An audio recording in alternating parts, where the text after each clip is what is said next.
Hi, folks. Welcome. Thanks for joining us this afternoon or morning. I'm going to give it just a minute while folks are trickling in or streaming in, actually.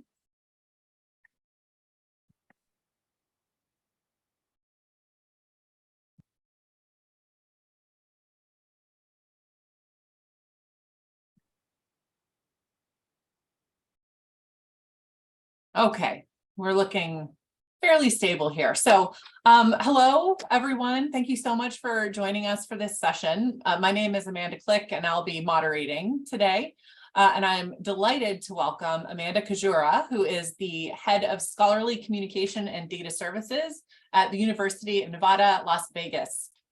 Amanda will be presenting Don't Do More with Less, Building a New Department with an Eye Towards Sustainability.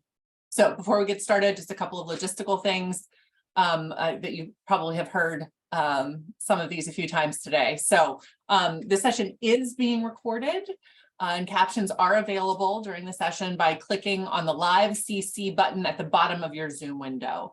And thank you very much for Javier Saavedra for providing these. Please use the Q&A feature for any presentation questions. And you can ask questions anonymously if you prefer. And there will be 10 to 15 minutes for the Q&A session at the end of the presentation.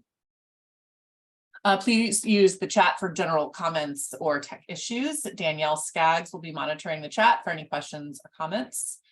Danielle will also be adding links to the chat. She's already doing that. And one is for the collaborative resource sharing. So if you think of something you'd like to share that's relevant to the content of this presentation, please share it with us in the recommended resources shared Zotero.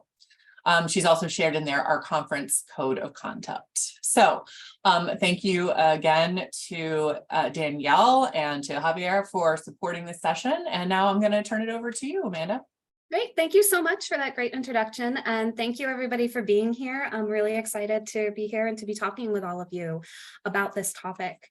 So don't do more than less. Building a new department with an eye towards sustainability. So today I'm going to talk about a few things that I've done since becoming a department head to help lay a solid foundation for our department to work sustainably toward achieving our goals. So this is my first formal management position. So a lot of the things that I'm talking about today are things that I had not done before or really hadn't led before. All of this work took place over a course of about the past year. And I'll also note that much of this work is iterative. So even though we've done it, we're going to be continuing to revisit it or apply the same process to different aspects of what we do to ensure that we're continuing to work sustainably as the work of our department evolves. So before I get too into the weeds, I want to take a moment to get us all on the same page about the meaning of sustainability from my vantage point. When I was trying to figure out what to call this session, this quote from Kathleen Fitzpatrick really rang true to me. I see sustainability as this umbrella term that encompasses a lot of different aspects of how we approach work. But essentially, it's what we do to ensure that we're not working beyond our means, that what we do, we can continue to support effectively. For example, that if we start offering a new service, we would need to ensure we have the resources and bandwidth to continue offering that service in its current or future form. And then we need to make whatever changes we need to in order to ensure that. So this means that in order to work sustainably, we need to be working within the boundaries of the time, labor, and other resources that we have available. And that means we can't do more with less. We can only do less with less. And that's okay. We all know what happens if we start trying to do more with less. So people burn out, people leave, people can't, we can't deliver on our services in the form that we promised them. And the quality of what we do suffers. And if doing less means there are gaps, even critical ones, in what we can offer, that's also okay. How can we advocate for the resources we need if the impact of having them isn't shown? That's part of sustainability too. So in general, I really do my best to take actions as a department head that create a culture that pushes back against vocational awe, that pushes back against doing more with less by supporting my supervisees to work within the boundaries of the time, labor, and other resources that we have available. That's the mindset that I interviewed for my position with, that I came into my position with, and that I've really done my best to remain true to. So a little bit about the context that I'm coming to you from. So I'm a department head of the Scholarly Communication and Data Services Department. It's a new department at the University of Nevada, Las Vegas Libraries. We are a public, urban, minority-serving Research One institution. Our department was formed with the intention of creating a team focusing on researcher support throughout the research lifecycle, with an emphasis on data, open scholarship, scholarly communication, and research impact. And it was formed through a reorganization which took the pre-existing scholarly communication initiatives department and then added data-focused positions from other departments to it. While the reorganization to pull together existing positions happened pre-pandemic, plans for hiring a department head and other positions were put on hold when the lockdown began in March 2020. So the department was in a holding pattern and it functioned under interim leadership until a search was approved for a permanent department head. And then I was hired and started in April 2022, so a little over a year ago. At which point we formally changed the name of the department to what it is now, and became SCADS. So when I first started, this is more or less what the organization of the department looked like. As a note, our librarians are tenure track faculty, and we also have 2 additional classifications of staff that work within the library. So you had me coming in as the department head. We had a scholarly communication librarian who was overseeing 2 non-exempt staff who were working primarily on our institutional repository. So the scholarly communication librarian was working on the institutional repository, managing those people, working on scholarly communication things, and also open access initiatives. So we had a scholarly communication librarian for research infrastructure, a data librarian and instructor, a data visualization and GIS specialist position was in recruitment, and then we had lost the digital humanities librarian position, which was going to be a new position to pandemic cuts.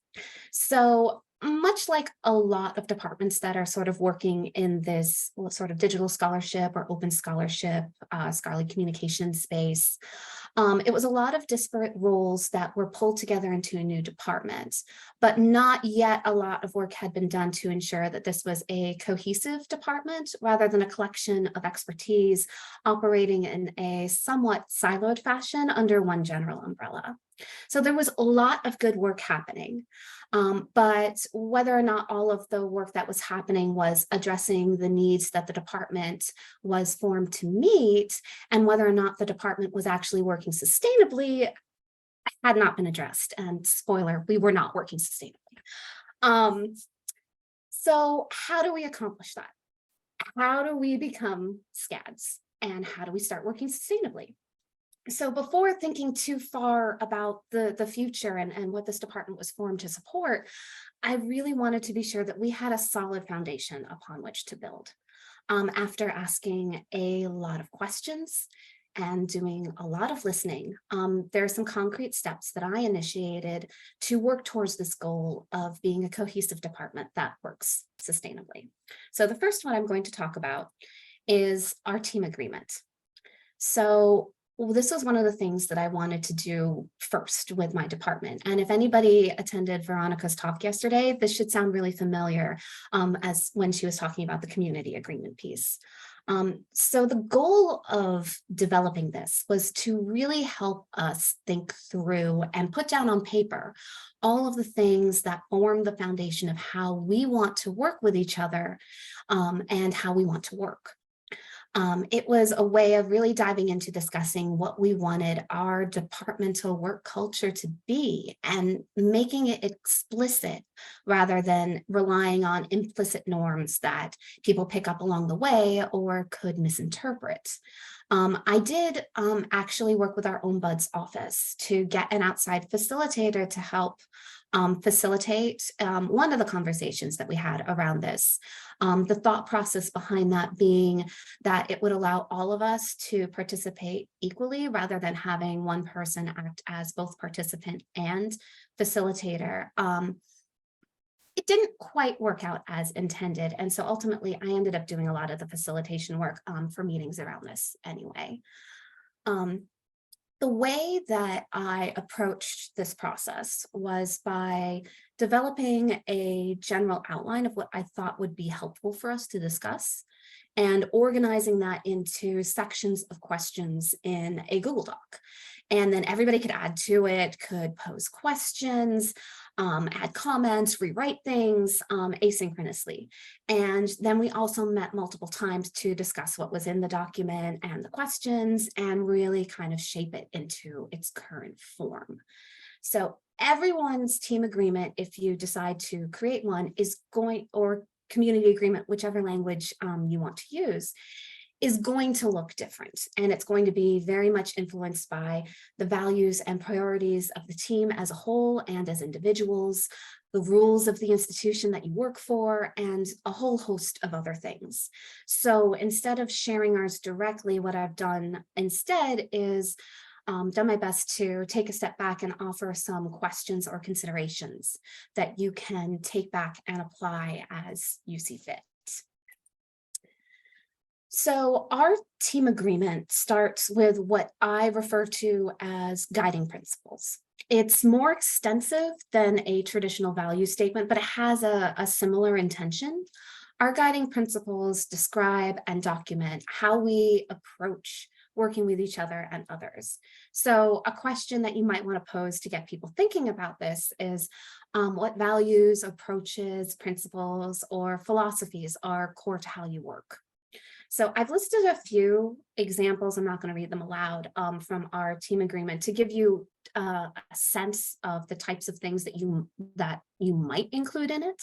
And I also really want to acknowledge that a lot of this presentation, my management philosophy, the guiding principles are very much influenced by the concept of vocational awe as theorized by Vibhasia, and also by what was formerly known as the ACRL Digital Scholarship Sections Community Agreement. In particular, I found it very helpful to have their language that they model about harm that can happen when groups engage and how to address that was a really good model for us to discuss as we were coming up with our own language for it.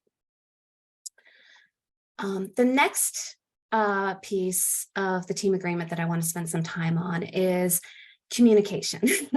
This is the big one. This is what the vast majority of our team agreement is about because it is so fundamental in how we work with each other. And we really dove into the minutia around this. This is not all of the questions that we asked and answered in our document, but they should give a sense of the specificity and some of the considerations around communication. So I'll highlight a few things. I'm not going to read the entire thing aloud, but one, we do make a point of addressing tone and whether or not you want to have any assumptions around tone as you're communicating with each other, I think is important to discuss because we know that tone can be hard to read in written communication, and a lot of our communication is written. So do you want to, if there are questions about it, encourage people to have a meeting with each other to make sure that tone is coming across correctly? How do you want to address concerns around tone? I think is a good question to ask. Out of office stuff, I think one of the questions that was really good for us to discuss is what are the expectations or the limitations around communication outside of your usual working hours? What boundaries are you going to put around that or encourage around that? And out of office messages, the types of information that you might want to include and when to have them up and things like that. But also one thing that was actually surprisingly helpful was including the process for requesting time off and what information you would need to have in order to request your time off. A lot of us come into positions and we have a good sense of what our PTO is going to look like, and maybe how we accrue it, but not how to actually use it. So we had discussed that. Modes of communication, if everybody is using a shared calendar system, what settings are important for everybody to use, and what are those settings mean? And if you're working in a hybrid environment, is it important to know whether somebody is working remotely or is in the office that day? We spend a lot of time getting very specific about what type of information is good for an email and what could be in a chat message and what could be in a meeting, and when it might be good to have an in-person meeting versus virtual meetings. And I think we all agree that that thing that sits on our desk that maybe rings once in a while and startles us, that we're just going to ignore and pretend it doesn't exist, and we're not going to communicate that way. Conflict resolution. What are the steps to resolving a misunderstanding, and especially if there are power dynamics in play, or it involves people from outside of our department and stuff like that?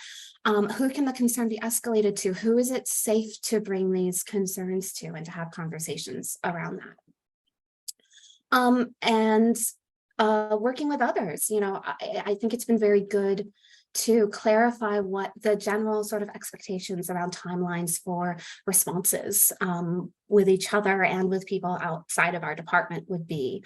And also, how do we support each other in staying within the boundaries of what we offer, especially I think when you're engaged in like digital scholarship or data work or things like that, you will sometimes get people who want to come and just drop a project off with you, or will want to buy out somebody's time. And we're more in the consultation and instruction area, and we're not so much in the doing things for people area.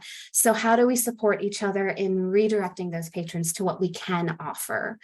And how, when we get questions that, might be a little bit of outside of our expertise or might involve the expertise of somebody else, how do we invite the expertise of others into the conversation, and how do we do handoffs as appropriate? And what are the expectations around all of that? Like I said, this isn't even all of the things that we discussed, but I think it gives a very clear sense of how thoughtful and how much time we really spent discussing all of these really important aspects of how we communicate with each other, because that's so foundational to our work. And it was really important for us that we continue communicating with each other in the way that we've agreed to communicate with each other. It's definitely our most frequently referred to section, and I've had people tell me that it's just been really helpful in clarifying things. Next couple of sections are a little bit shorter. So decision making. We thought through providing some guidelines around decision making, authority, and clarifying who needs to be involved and who ultimately has the ability to make decisions around different things. So some questions might be, whose input do you need to seek? Whose input do you value? Do you strive for consensus? And what happens if you don't get that consensus? And where does the ultimate decision-making authority lie? And that might be different in different situations. Accountability. So this was really a section about sort of outlining our approach to helping each other stay on track. So some of the questions might be, how do you negotiate competing priorities? How do you support people checking in about deliverables? And what form could those check-ins take? And what happens when somebody realizes that they're not going to be able to meet a deadline? So really, our team agreement documents the answers that we decided are right for us to these questions. And so it really helps to document our agreed upon approach to working with each other and with others. It's helped to clarify expectations sort of around this work-life balance piece and not working beyond our capacity. We will be revisiting it annually. We haven't reached the 1-year mark of it being in place yet, and we will be adjusting it as needed. It's meant to be a living document.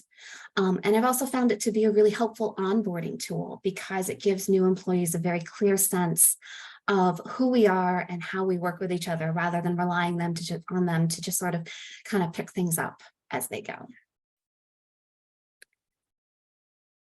So the next action that I want to take, that I initiated, that I want to talk about, is rescoping positions. So I really feel like this was another critical piece toward getting us to work sustainably, by taking a close look at how the work of the department was distributed among everybody. And really the process for this was through having a lot of individual conversations with each person about their job descriptions, their roles, their responsibilities, their aspirations, and their goals. And as we work through this process, we really strove to rewrite the positions in a way that balanced the needs of the department, library, university with the needs and interests of the person in that role. So again, bunch of questions.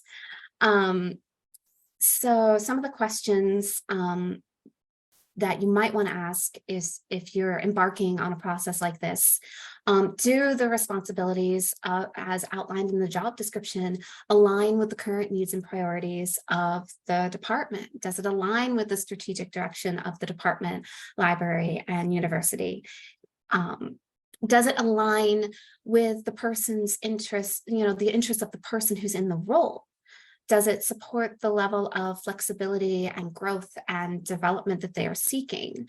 What is needed for the work to feel meaningful and fulfilling to them? Are there too many responsibilities? Is it a Franken job? Well, I think we've all seen those positions where it's like you took 3 very different full-time roles and then you tried to cobble them together under one job description. Are there legacy responsibilities? If somebody was in a different role at the same institution and then switched into the role that they're currently in, are there some responsibilities or things that just kind of stuck with them as they transitioned into a new role, but that otherwise would never have been part of the current work that they're doing? Is there anything about the work that could be streamlined, or is there a reduction or a refocusing of the scope of the position necessary? Is the title of the position descriptive and accurate? I think we've all seen some titles that we don't really, that it's hard to say, it's hard to say what the job would be from looking at the title. And also, is the position classified appropriately? Like I mentioned, we have 3 different classifications of employees working in the library. Is the person in the role doing work that is significantly, really should, is in a different classification? And do you need to start looking at how to reclassify the position or change the scope of the position so it's appropriate to how it's currently classified? Also, are there any effort percentages to abide by? Like I mentioned, we're tenure track. A lot of us are tenure track faculty. And so that means that in our job descriptions, it says that we're supposed to be spending about 60 to 80% of our time on the job, and then 10 to 20% of our time each on service and scholarship. So is the job scope, does the work of the job such that you can keep to those allotments? Because, for example, if we're looking at this from a 40-hour week perspective, all of that service, all of that scholarship, and all of the job duties are supposed to fit within those 40 hours. So is this scoped in such a way that that's possible? If not, then changes need to happen. And I think one of the things that you really need to be prepared to do starting a process like this is to be prepared to scale back or stop some services if too much is dependent on one person. So some examples of the changes we made through asking those questions and through working through that process. These are some of the examples of changes that we made.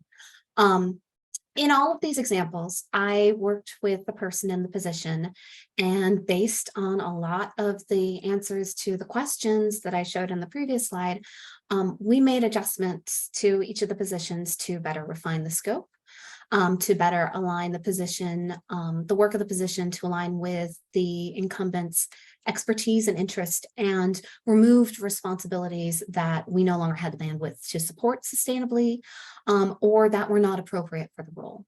And I have, we are lucky in that we get to revise the functional job descriptions every year just as part of our annual review process. So the process toward doing this was sort of already baked in. And I have worked in institutions before where you're not allowed to touch the job description. So I understand that your mileage may vary on the written job description piece of this. So that the fact that we already had a path to this meant that we were really able to spend the majority of the year having these discussions, making decisions, and then we had the revised rules written and ready to submit as part of our annual review process.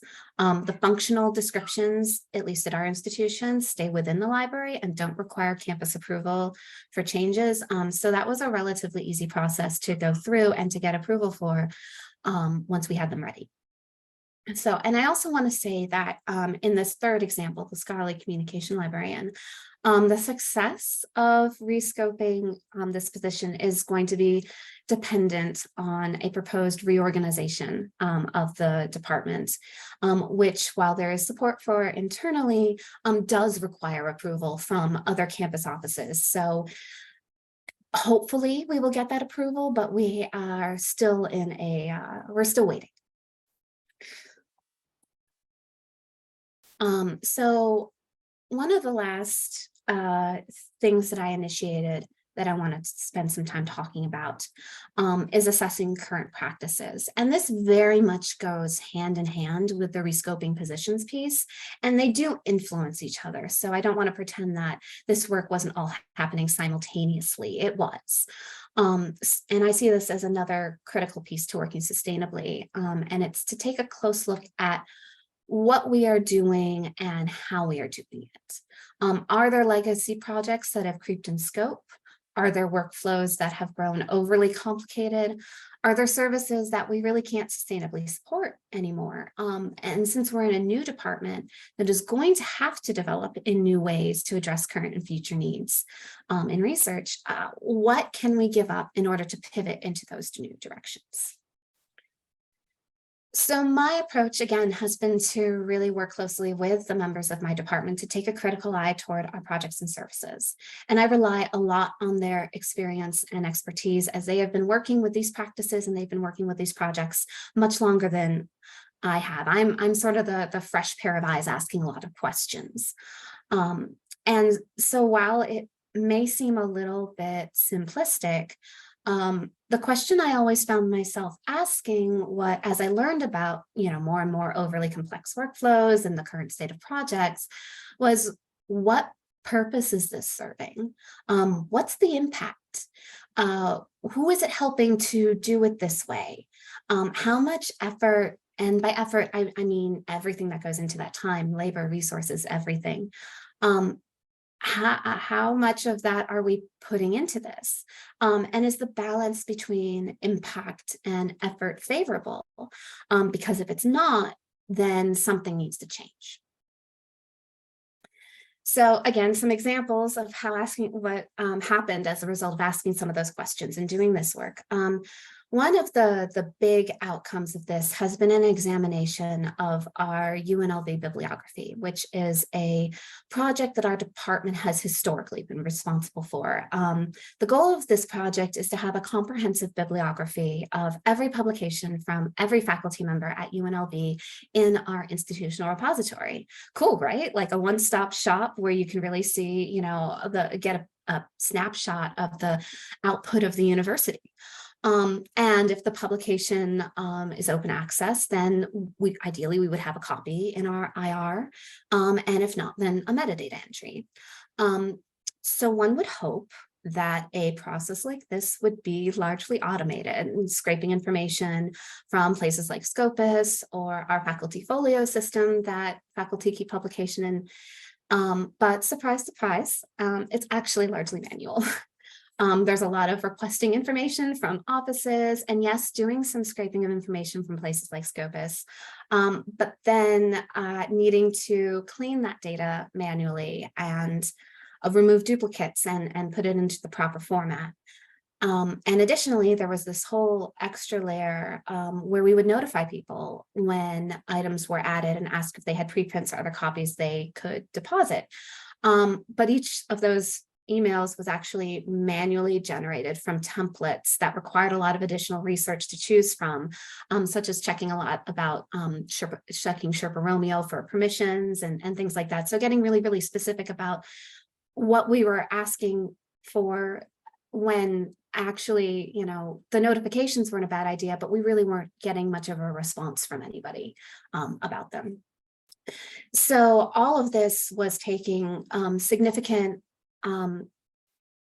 time from our, of our faculty and our full-time staff, and also all of our student time was devoted to these types of things. So we paused it. We paused a lot of the work that was going into this, and instead saying, hey, this we know this is not sustainable. We're going to pause some of this. We're going to do a very thorough assessment. And actually, if anybody's interested in going down this rabbit hole a little bit more and is going to be at ALA, please seek out the poster session that 2 members of my department are going to be putting on, talking about this work.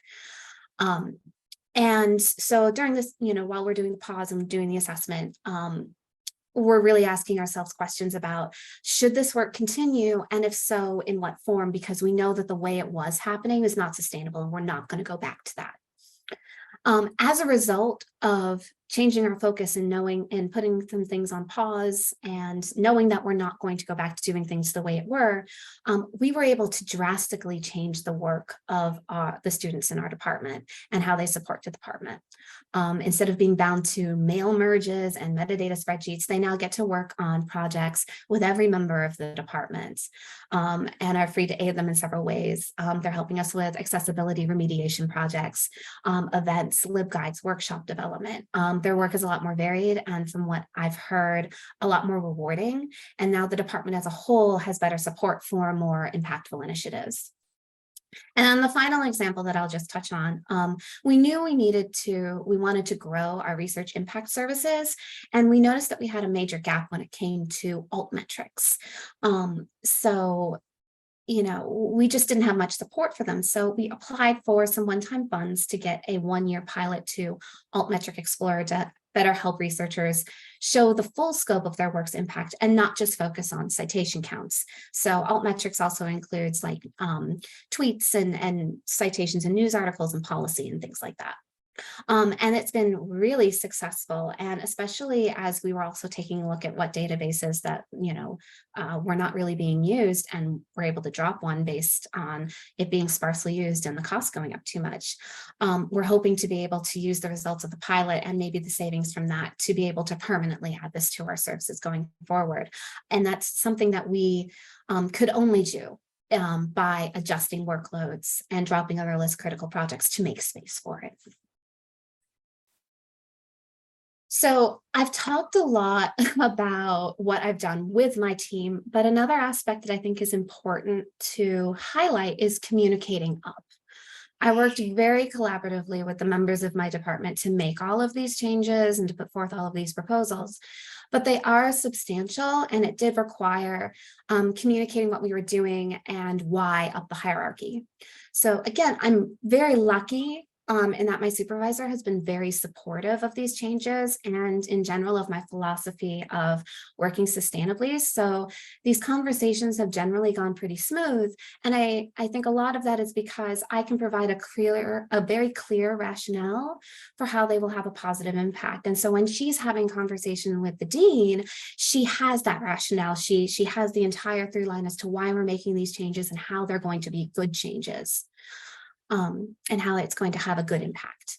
That being said, there are some times when I've had to be very firm and very clear about communicating what the bandwidth of our department is, especially in light of departures from the department and the holes in some really popular services that left. So I also want to give a little bit of a rundown of some things that I've had to stand firm on. Yes, the things I've said no to slide. So this first one, filling positions. Yes, I have said no to filling positions. And it might sound a little bit hypocritical, so I really want to expand on that. I do not believe that you can build a functional, sustainable department with critical and complex research services on precarious positions. So right now I have one vacant position that is critical to the work of our department. But until I receive approval to hire for it at the appropriate non-temporary classification, it is very likely going to stay that way. And that means that right now, that work is not getting done because we do not have the expertise, the labor, or the resources to continue it. I've also mentioned a couple of times that we're pursuing a reorganization to support some of the rescoping work that we've done. And there is a vacant position that would be impacted by that reorganization. And I don't think it's fair to hire into a position that might be drastically changing as a result of a reorganization that we're in the process of seeking approval for. So I'm waiting to hear whether or not we get approval for our reorganization before also seeking approval to recruit for that position as well. And that means we are a little bit understaffed, and that means that, you know, we just aren't able to do as much as we can right now. But I really believe in this philosophy is working sustainably. And so that's just, we're going to do only what we can. I've said no to taking on new responsibilities. Here and there, I've been approached to see if we might be interested in engaging with some new areas of expertise that could very well logically fall under the umbrella of our department. And my response is often, you know, that sounds really interesting. Does it come with a position? And no, it usually does not come with a position. So no, we are not taking it on at this time. I've also said no to taking on new collections to an extent.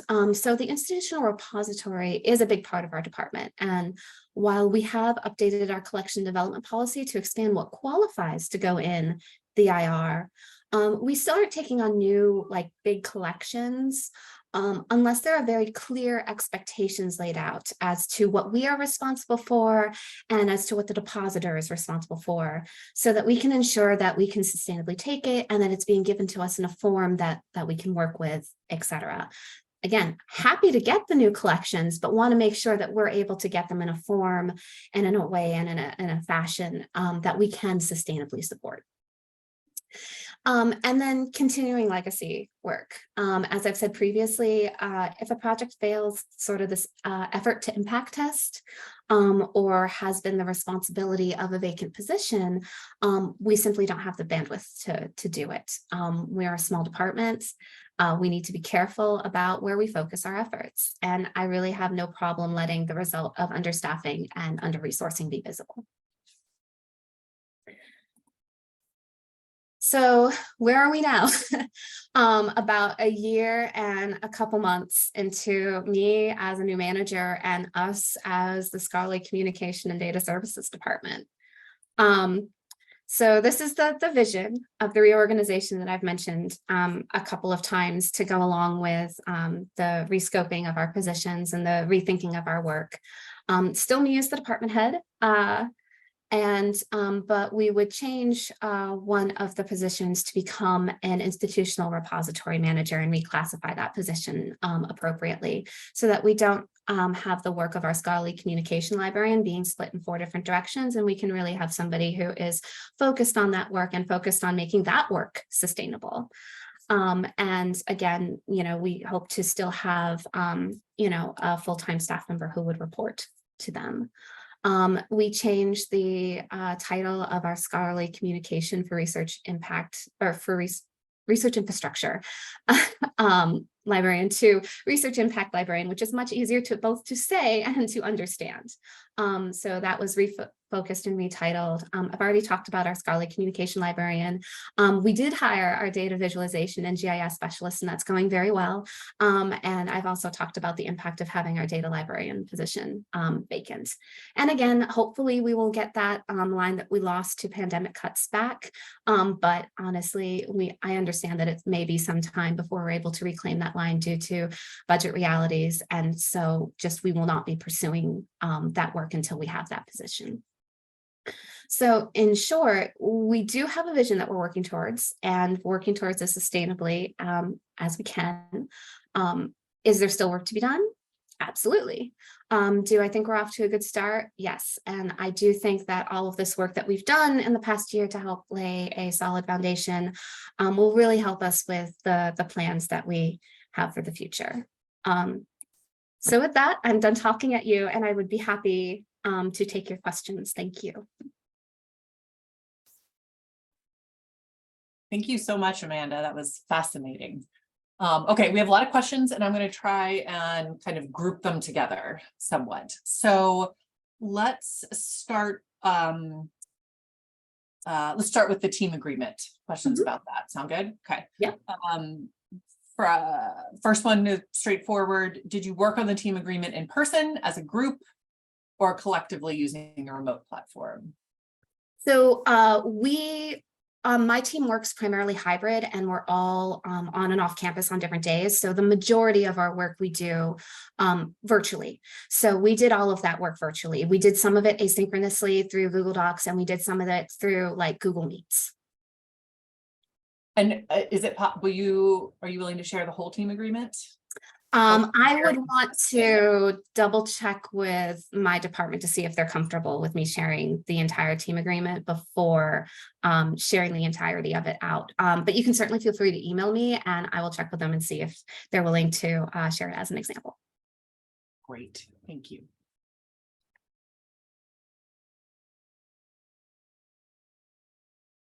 When discussing the communication part of the team agreement, did you find people had different expectations or assumptions? Any tips for getting folks roughly on the same page?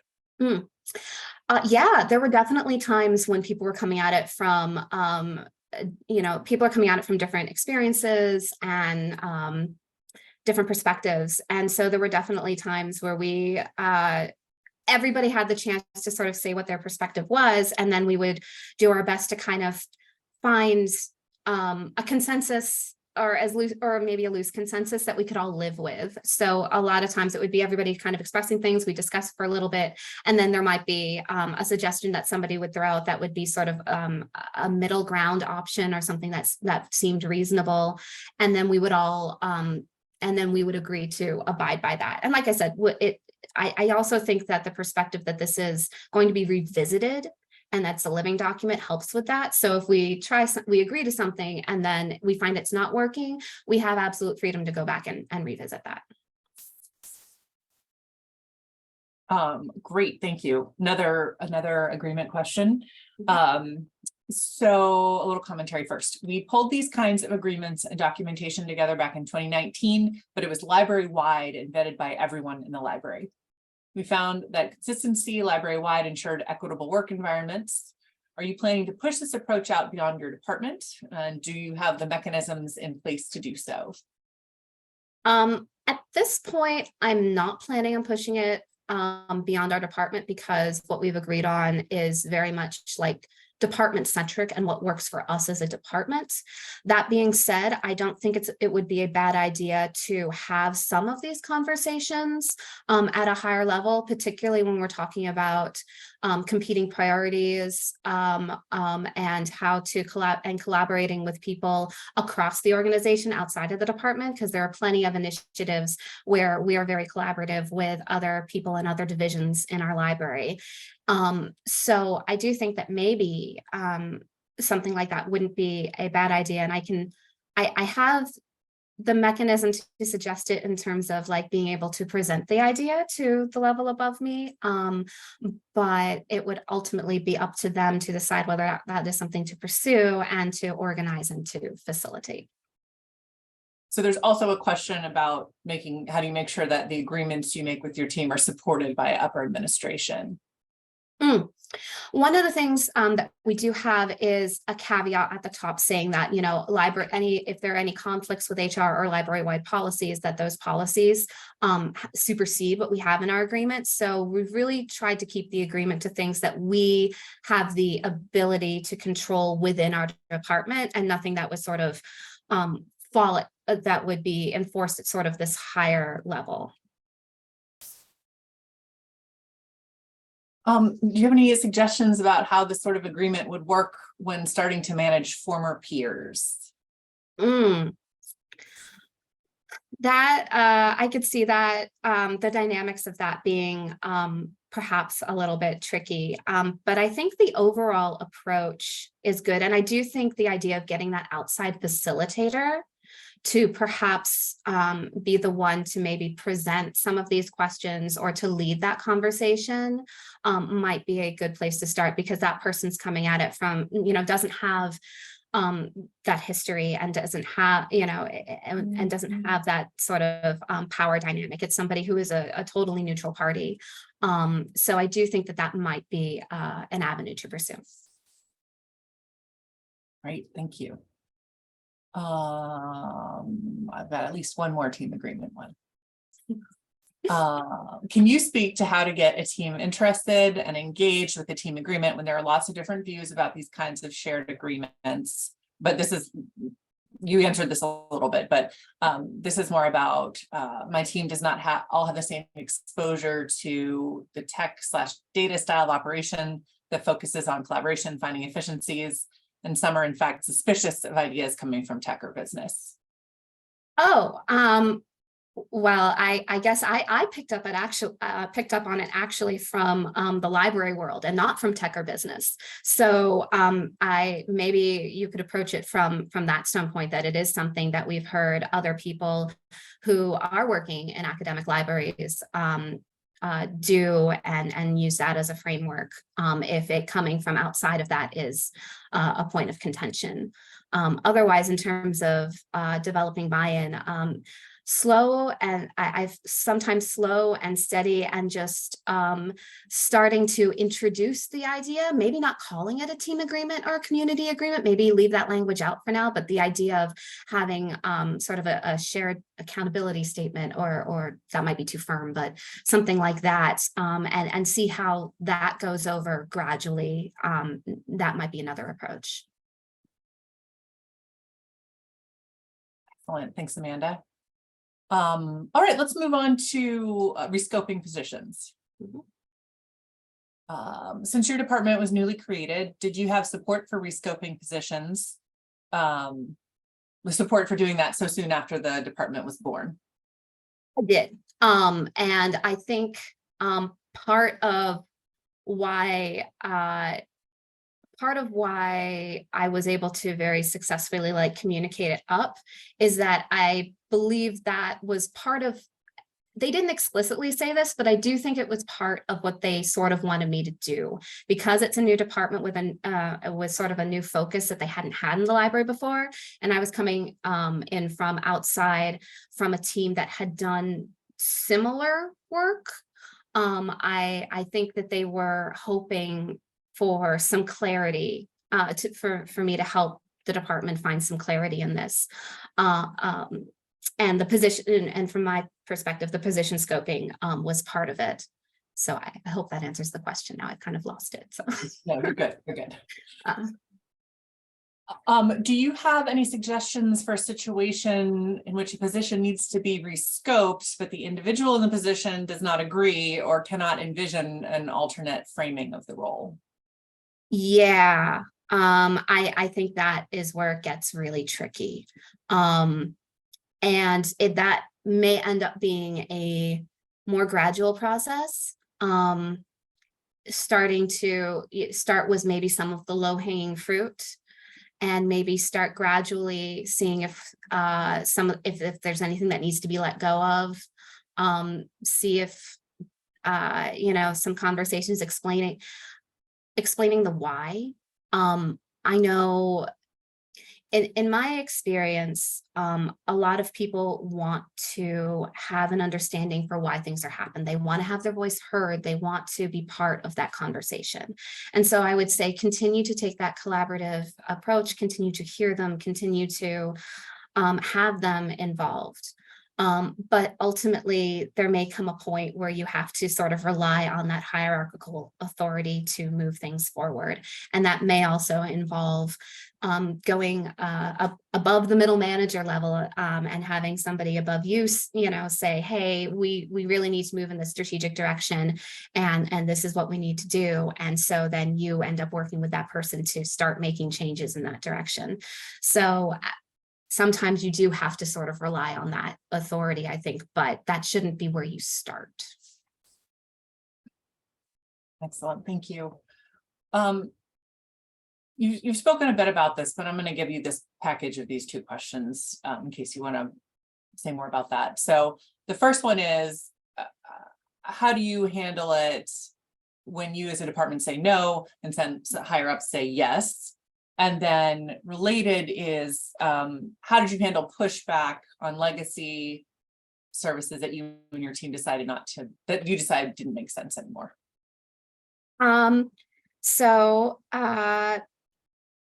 I had some conversations with my supervisor and my dean where I really just sort of laid out the rationale for why we were doing things and what we were doing. And honestly, after that conversation where I was just able to lay things out very clearly and say, we need to stop doing this in order to do this, we can't do this anymore because we don't have the expertise. And I just kind of said we were doing it. And I just kind of went with that. Yeah. Honestly. So I just kind of pretended and I just sort of assumed the authority to make that decision and just sort of made it and went with it. And of course we were going to be doing it this way.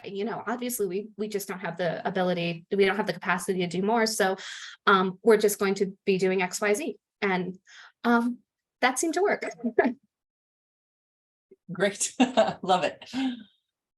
Are we on time? We're good. Okay.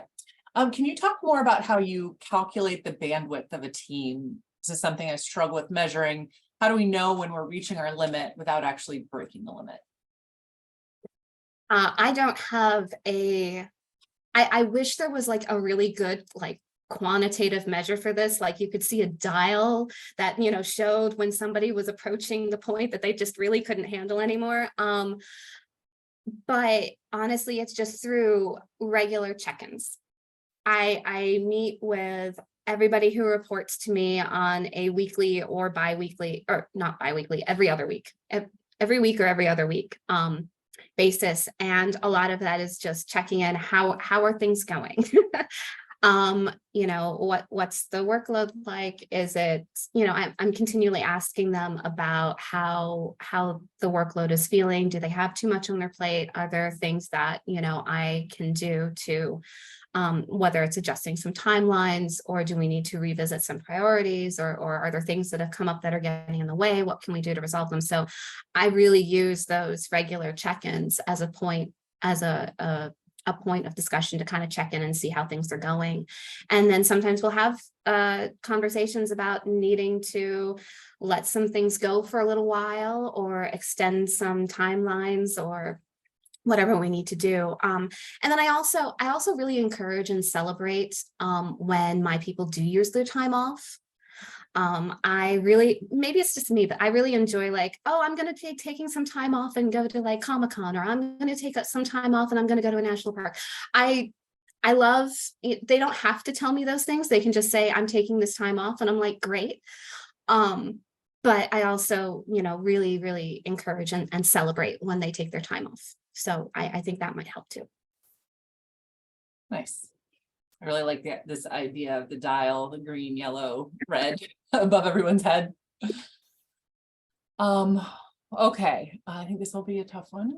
I create opportunities for my team whenever I can, but I also constantly remind them the limitations of our ability to adjust their salary to meet the higher level of work. Have you found a golden ticket for supporting your staff's interest while also not allowing them to continually do work beyond what we can pay them? No, I don't have a golden ticket to that. I have worked with people to try and make a case for equity raises, and and done what I could to support them in that, and sent that out to the campus bureaucracy, where the campus will do what it will do, because I don't have control over that. But I think they know that I will always support them in bringing up concerns over salary. And I do bring up concerns over salary, regardless of my actual ability to do anything about it. And I also, in these like check-ins, I have conversations with them about sort of their bandwidth and their interests, and just try to get them to be mindful about overcommitting and, sort of working beyond, I don't want them working beyond their regular hours. I'm obviously, like, I can't prohibit it, but I'm going to continually encourage them not to. So no golden ticket, just doing what I can to advocate on their behalf for, better salaries, and to continually try to gently remind them, please don't take on too much. Okay, we've got a couple more here, Amanda. Regarding your staff, your repository manager. Mhm. Did you get any pushback or lack of response from teaching faculty based on the manager's classification as staff? No, because actually this would be taking a previously non-exempt staff position and moving it into a professional exempt staff position. So far there hasn't been any pushback, but it's also not, we've done all of the work and we've sort of submitted it to campus, and we haven't actually talked about it too widely beyond that. So surprise, it's out of the bag now. Because we're waiting to see whether or not campus is actually going to approve us moving forward with it. So. Okay. Can you speak to how you engage tenured librarians who may not be used to or interested in being part of a team-based approach to library services? I actually really can't speak to that. I do have tenured librarians who report to me, and I am tenure track. So there's also interesting dynamics there, but that hasn't been a problem in my department. And in fact, the tenured librarians in my department have been happy to have these conversations. So that hasn't been a problem. That hasn't been a problem I've personally had to address in my department. And then let's see, someone would like to see the decision-making slide one more time, and then that's all I've got in here besides some expressions of appreciation. So if you want to pop back to that for a moment, and we'll see if anything else comes in, and then we'll wrap up. Mm-hmm. And I do have every intention of making the slides available, but I have not been able to get them into an accessible format in Google Slides yet. And so I don't want to post them before I have them more accessible. Okay, great. Thank you.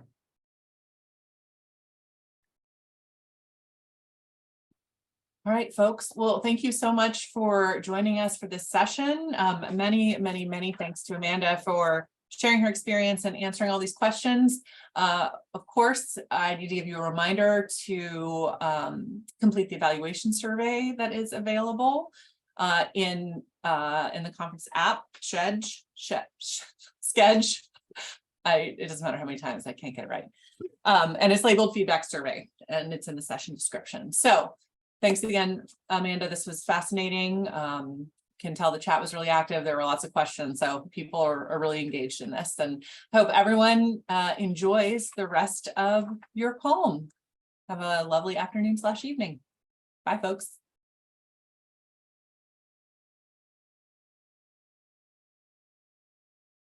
Very nice, Amanda. That was fascinating.